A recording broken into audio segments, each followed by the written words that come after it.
अस्सलाम वालेकुम। आज हम बना रहे हैं स्लीव्स का डिज़ाइन। तो स्लीव्स का ये डिज़ाइन मैंने किस तरीके से तैयार किया है, ये लेस भी हम लगाएंगे और ये लूप्स बनाकर भी लगाएंगे। तो सबसे पहले ये कपड़ा लेंगे जो हमारे पास पजामे का रफ कपड़ा बचा हुआ था ये, और मैंने ये गले जो कट करते हैं उसमें से ये पीसेस बचे हुए थे फ्यूज़न के, उसमें हम ये तिरछी पट्टी कट कर लेंगे। तकरीबन 1 इंच चौड़ी रखेंगे, ज़्यादा चौड़ी नहीं रखेंगे इसमें, क्योंकि फिर ज़्यादा चौड़े लूप्स बनेंगे तो अच्छे नहीं लगेंगे। तो इसी तरह के फ्यूज़न फेंका मत करें, क्योंकि ये बहुत ही काम के होते हैं। ऐसे ही पट्टियाँ हम छोटी छोटी सी कट कर लेंगे बहुत सारी। तो अब मैंने प्रेस करके अच्छे से इनको चिपका लिया और कटिंग कर दी है। ये कुछ मैंने लूप्स बना के रखे हुए हैं और इसका किस तरह से ये तरीका बनता है मैं आपको ये बता रही हूँ। तो दोनों तरफ से इसी तरीके से हल्का हल्का हम फोल्ड कर लेंगे, ताकि ये सिलाई में से भी नहीं निकले और ये अच्छे से यूँ फोल्ड भी हो जाए। इस तरीके से आप उंगलियों की मदद से इसको यूँ प्रेस भी कर सकते हैं, या फिर इस तरीके गर्म करके उसके साथ भी यूँ कर सकते हैं, तो जैसे आपको आसानी लगे। मैं ये उंगली की मदद से अच्छे से इसको ये बिठाती जा रही हूँ। ये खुद ब खुद ही मुड़ती जा रही है, क्योंकि इसमें फ्यूजिंग लगा हुआ है। खाली कपड़ा होता तो उसमें सफाई पे नहीं बनती है। ये तिरछी जो पट्टी है इसी वजह से ये खुद मुड़ रहा है। ये देखें कितने प्यारे और अच्छे और सफाई से हमारे लूप्स तैयार हो रहे हैं। और पट्टियाँ भी बाकी हम इसी तरीके से सारी तैयार कर लेंगे। ये दूसरी पट्टी भी देखें इसी तरीके से मैंने यूँ फोल्ड कर लिया है, तो इसको भी ऐसे ही हम ऊपर स्टिच कर लेंगे।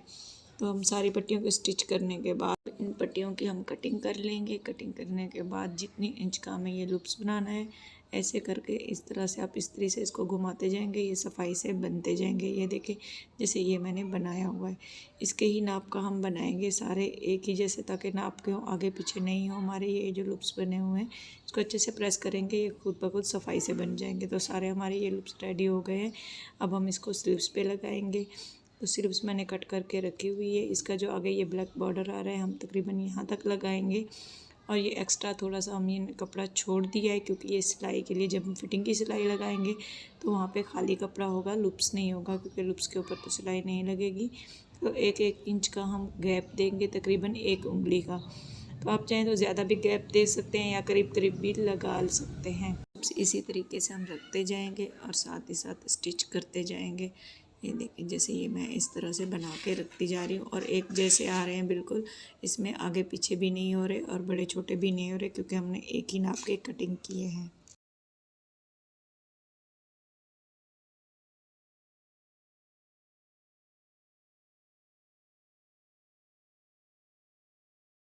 लूप्स हमारे लग गए हैं, ये आप देख सकते हैं एक जैसे लगे हुए हैं। अब हम इसके ऊपर जो मैंने एक्स्ट्रा कपड़ा लगाना है, 2 इंच चौड़ी पट्टी मैंने कट कर ली थी, ये देखिए इस तरीके से रख कर हम उसी सिलाई के ऊपर ही सिलाई लगाएंगे, ताकि आगे पीछे नहीं हो। तो ये फिनिशिंग से भी लग जाएगी, उसको हम इस तरफ से पलट देंगे। जब हमारी सिलाई लग जाएगी तो क्या होगा, इसमें फिनिशिंग आ जाएगी। हम अगर लेस वगैरह लगाना चाहें तो वो भी आगे लगा सकते हैं, क्योंकि ऑलरेडी हम लेस इसके में यूज़ करेंगे तो वो अलग तरीके से होगी। एक्स्ट्रा पट्टी अब हम कट कर लेंगे। ये देखिए इस तरह से इसको पलटा कर अच्छे से प्रेस कर लें, ताकि इसमें फिनिशिंग आ जाए।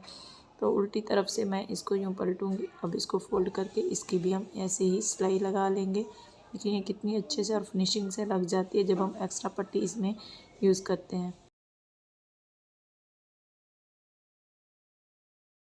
सिलाई हमारी लग गई है, अब हम इसमें धागा कट कर लेंगे। इस लेस अब मैं कैसे लगाऊंगी, वो कौन सा नाप होगा, ये देखिए आपको मैं दिखा रही हूँ। ये देखिए इसके साथ मैंने ये लेस ली है, सेंटर लेस जो होती है, और लेस बहुत चौड़ी थी, उसको मैंने कटिंग कर ली थी। अब तकरीबन 4 इंच चौड़ा हम इसमें से गैप रखेंगे। ये पट्टी मैं निकाल रही हूँ जहाँ पे आपको नज़र आ रही है। आप ज़्यादा या कम गैप रख सकते हैं, तो मैंने 4 इंच का ही इसमें गैप रखा है। अब ये उल्टी हम लेस रखेंगे और इसको इस तरीके से हम सिलाई लगा लेंगे। तो बाजू का कपड़ा मैंने थोड़ा सा ज़्यादा इसमें जोड़ा है, क्योंकि वो सिलाई में से निकल नहीं जाए, और लेस का इसमें किनारा था तो इसी वजह से लेस को मैंने कम लिया है। और ऊपर से भी इस तरीके से फिनिशिंग के लिए हम सिलाई लगा लेंगे, ताकि इसमें अच्छे से फिनिशिंग आ जाए और पक्का भी हो जाता है इसमें काम जो है ना सिलाई का। अब ये इस तरफ से भी हम ऐसे ही रखेंगे, सेम जैसे मैंने वहाँ से सिलाई लगाई थी, इसको भी ऐसे सिलाई लगाकर ऊपर से भी सिलाई लगा लेंगे। लेस की हमने सारी सिलाइयाँ इसमें कंप्लीट कर ली हैं। अब साथ ही साथ हम फिटिंग की भी सिलाई लगा देंगे। तो कोने को अच्छे से मैंने फोल्ड कर लिया यूँ, ताकि ये कोना फिनिशिंग से बन जाए। और यहाँ से लेस को भी एक जैसा आगे पीछे नहीं होने देना है, ताकि लेस फिर बुरी लगती है जब बन जाता है डिज़ाइन। तो ये देखिए एक ही जैसी आ रही है हमारी, कहीं से ऊपर नीचे नहीं हुई लेस। तो ये मैं हाथ में डालकर इसीलिए आपको दिखा रही हूँ, ताकि आपको पता चले। बहुत ही खूबसूरत और अच्छा सा डिज़ाइन लगता है। आगे स्लीव्स के ऐसे बने हुए, तो आप चाहे तो ट्राउज़र पे भी बना सकते हैं, तो इसमें बहुत ही अच्छा लगता है। इसमें देखिए ज़्यादा देर भी नहीं लगती है। अगर आप लॉन और कॉटन के कपड़ों पे इस तरह स्लीव्स पे डिज़ाइन बनाए तो हल्के फुल्के से बहुत अच्छे लगते हैं। तो अगर आपको मेरी वीडियो पसंद आई है तो मेरी वीडियो को लाइक कीजिएगा और चैनल को सब्सक्राइब कीजिएगा। इंशाल्लाह मिलते हैं और नई वीडियो के साथ, तब तक के लिए अल्लाह हाफ़िज़।